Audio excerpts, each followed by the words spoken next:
What's up guys, welcome back with me, Rio Gandhi. Di video kali ini gue ingin kasih tau kalian sisi gelap dropship dan resiko dropship di tahun 2022.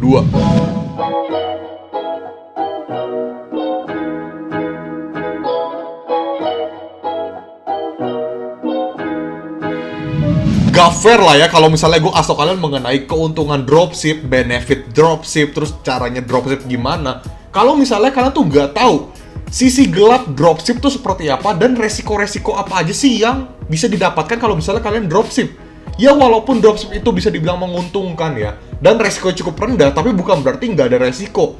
Karena semua bisnis tuh ada resikonya. Maka dari itu, di video kali ini gue ingin kasih kalian sisi gelap dan resiko dropship di tahun 2022. Oke teman-teman, seperti yang kita ketahui bahwa dropship itu sangat-sangat menguntungkan.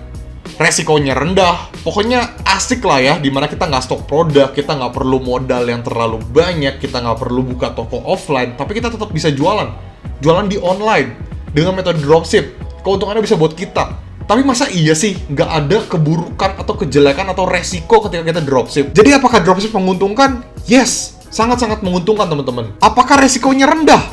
Yes, resikonya sangat rendah teman-teman. Tapi apakah tidak ada resiko? Apakah tidak ada keburukan, tidak ada sisi gelap? Belum tentu. Maka dari itu di video ini gue akan kasih tau kalian sisi gelap dan keburukan dari dropship. Cuman teman-teman, jangan lupa untuk like dulu video ini sebagai bentuk terima kasih dan apresiasi kalian karena gue telah sharing ilmu-ilmu ke kalian. Jadi jangan pelit like teman-teman. Yuk like dulu video ini. Like aja pelit, tapi mau ilmu yang banyak. Nggak boleh teman-teman. Like dulu yuk. Oke teman-teman, kita langsung aja masuk ke pembahasan sisi gelap dan resiko ketika kita dropship. Yang pertama, ketinggalan produk. Jadi kalau misalnya kita jualan online, metode dropship, itu kita akan ketinggalan produk. Kita akan ketinggalan produk-produk yang up to date, teman-teman. Coba kalian pikirkan, kalau misalnya kalian dropship, kalian mendapatkan produk dari mana? Dari reseller atau dari supplier? Bener dong?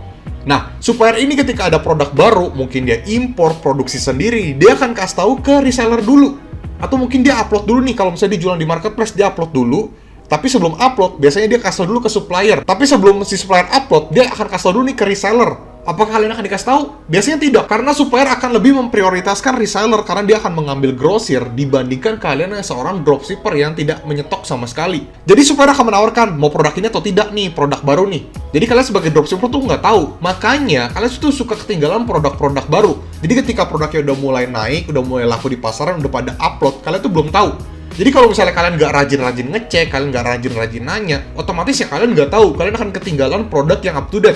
Kalian akan ketinggalan produk-produk yang lagi hype atau produk-produk baru. Maka dari itu kalian sebagai dropshipper harus selalu up to date. Rajin-rajinlah untuk market research, product research. Nah kalau misalnya teman-teman mau mengetahui soal product and market research, bisa langsung kunjungi di desti.store/riogandhi. Di situ ada digital course gue mengenai product and market research. Yuk dibeli. Nah jangan sampai kalian itu ketinggalan terlalu jauh teman-teman. Tapi sebenarnya sewajarnya aja sih kalau misalnya kalian dropshipper tuh ketinggalan produk up to date. Ya bener-bener wajar lah kalau ketinggalan, karena ya kalian kan nggak nyetok ya. Kalian bukanlah reseller, jadi wajar-wajar aja ketinggalan. Yang terpenting kalian tetap bisa mengikuti flow-nya dan selalu rajin untuk mengetahui apa sih yang sedang baru atau rajin-rajin nanya sama supplier lah. Jadi urusan ketinggalan ya sebenarnya it's okay lah sebenarnya lah ya. Yang kedua, put more effort. Jadi kalian akan lebih effort teman-teman, lebih berusaha ketika menjual suatu produk. Kenapa?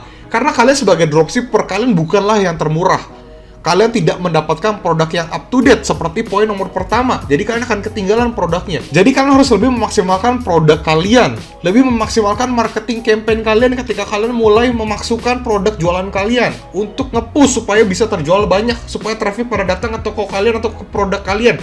Put more effort teman-teman. Balik lagi, kalian bukanlah supplier, kalian bukanlah reseller, kalian bukanlah yang termurah, kalian ketinggalan nih. Jadi kalian harus put more effort, lebih berusaha daripada si supplier ataupun reseller. Jadi kalau misalnya kalian ketinggalan produk up to date, ya wajar aja karena kalian bukanlah prioritas dari big supplier teman-teman, bukanlah sama sekali prioritas. Big supplier akan lebih memprioritaskan reseller teman-teman. Tapi apakah salah kalau kita put more effort ke dalam usaha atau bisnis kita? Ya tentu aja nggak masalah teman-teman. Ya cuman balik lagi ya, kita akan bener-bener kayak lebih push banget. Tapi itu ada bagus ya, ketika kalian mempunyai brand sendiri, mempunyai toko baru, kalian akan mengetahui nih cara-caranya gimana sih yang gue lakukan ketika kita sebagai dropshipper kok bisa laku.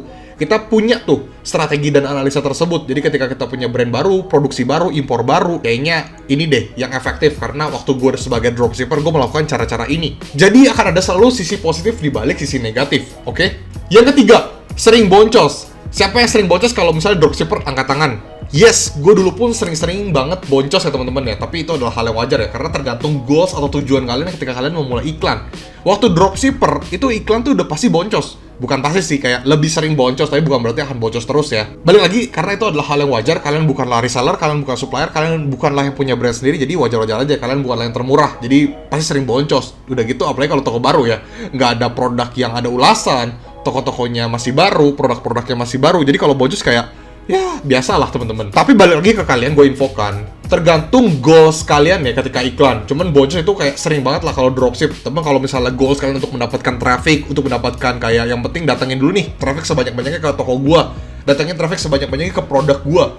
Nanti baru bikin customer journey, akhirnya dia bisa beli dan akhirnya jadi loyal customer. Itu tergantung goals kalian. Tapi biasanya kalau misal tujuan kalian untuk penjualan atau sales, itu akan lebih sering boncos lah teman-teman, karena kalian bukanlah yang termurah dan tokonya masih baru, apalagi dropship. Yang keempat, sering cancel. Dimana kalau misalnya kalian dropship, itu kebanyakan customer yang chat ready kak, itu adalah customer yang sebenarnya sudah bertanya ke supplier atau reseller.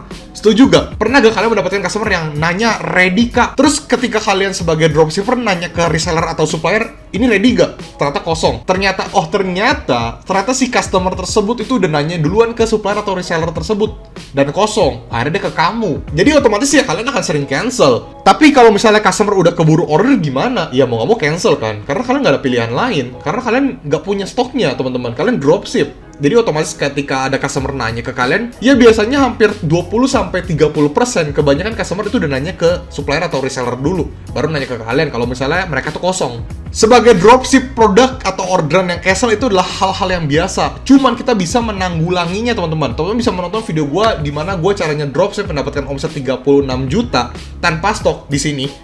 Di situ ada part 1 dan part 2. Jadi di situ gue akan ngasih kalian gimana caranya mendapatkan supplier yang oke, gimana caranya dropship yang benar, dan supaya kalian bisa tetap laku teman-teman. Cuman di video ini kan gue cuma ngebahas mengenai resiko atau sisi gelap dari dropship ya. Cuman tetap kok dropship yang menguntungkan. Oke teman-teman, that's it. Dimana gue ngasih kalian mengenai sisi gelap dan keburukan dari dropship. Akan tetapi gue tekankan lagi ya, bahwa dropship itu ya tetap menguntungkan. Karena pada dasarnya semua bisnis pasti ada sisi gelap. Semua bisnis pasti ada resiko. Bahkan dropship itu memiliki resiko yang cukup rendah dibandingkan bisnis-bisnis lain. Jadi nggak ada salahnya untuk mencoba sebagai dropshipper karena sangat-sangat worth it ya teman-teman. Ya bisa dibilang gue bisa di titik sekarang karena dropship awalnya. Gue sekarang bisa stok produk yang banyak. Gue lagi tahap untuk membuat brand gue sendiri. Itu karena gue dropship dulu awalnya teman-teman. Jadi gue start dari dropshipper. Makanya gue bisa sharing ke kalian mengenai tips-tips mengenai jualan online. Dan strategi-strategi gue untuk membangun produk-produk dari brand atau company. Itu semua dari pengalaman gue yang bermula dari seorang dropshipper biasa. Jadi jangan pernah menyerah kalau misalnya kalian belum pernah mencoba. Oke teman-teman, sekali lagi terima kasih sudah menonton video ini. Jangan lupa untuk subscribe, komen, dan like teman-teman. Dan sekali lagi gue ingatkan, gue ada digital course di desti.store/riogandhi. Di situ ada digital course gue atau kelas online gue. Di situ kalian akan mempelajari soal penamaan SEO, judul yang tepat, optimasi foto, cara impor, cara promosi yang tepat, produk terlaris. Di situ semua ada. Kalian bisa buka di desti.store/riogandhi karena di situ bener-bener daging teman-teman, full materi. Dan jangan lupa join grup Telegram gua, linknya di deskripsi. Di situ ada grup broadcast misas dan forum diskusi. Jadi kalian bisa ngobrol sesama seller. Pokoknya seru-seruan lah. Udah gitu kalian akan mengetahui tips and trick mengenai video-video gua di short video, lalu update-update mengenai marketplace atau webinar-webinar gratis atau mungkin pertemuan offline sama gua. Jadi join grup Telegram gua untuk mendapatkan informasi-informasi seperti itu. Bergabunglah di tim Cuan Rio. Dan jangan lupa untuk follow Instagram gua di riogandhi_. Dan sekali lagi, Rio Gandhi, peace out.